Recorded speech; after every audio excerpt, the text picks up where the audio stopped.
Hello, we got Nubo out in public today, just working. So I want to make things really clear for her when we're at home and then start applying it into new situations, new environments. So training should be a lifestyle. So we go out and we practice these things. Yes, we've been practicing on her downing without help.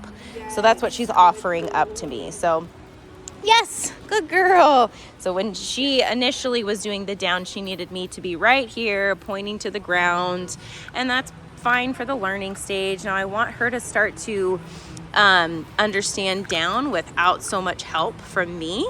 And that's going to tell me so much of where the dog's understanding of the commands are, even how she fixed it there. Yes, yes, good.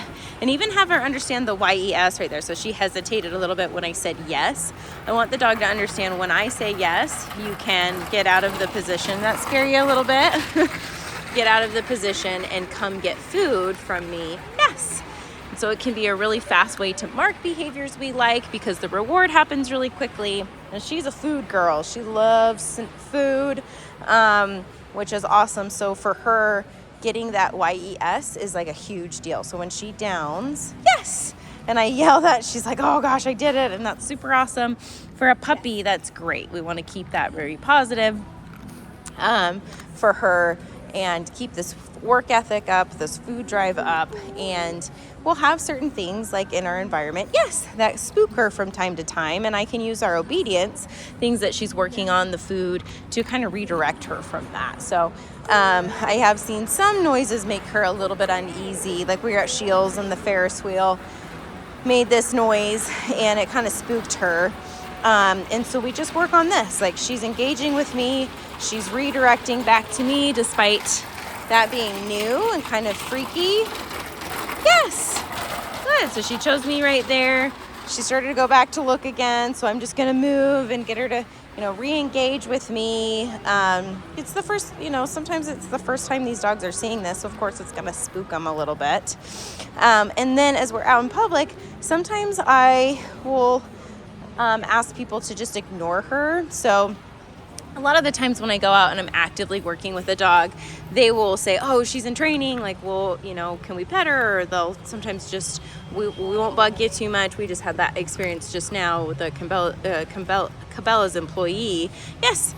And so sometimes I'll let her say hi, but a lot of the times I just want her to be neutral with people. So a dog that's neutral, meaning like people are passing by, they're not like running up, pulling on the leash, barking, being frantic, everybody's here for me, kind of deal. And oh, thank you.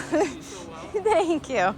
That's so nice. Yeah. So even when people talk to us, like the humans, the dog isn't like, oh, they're talking to me, they're here for me. Yes. Good. You did it.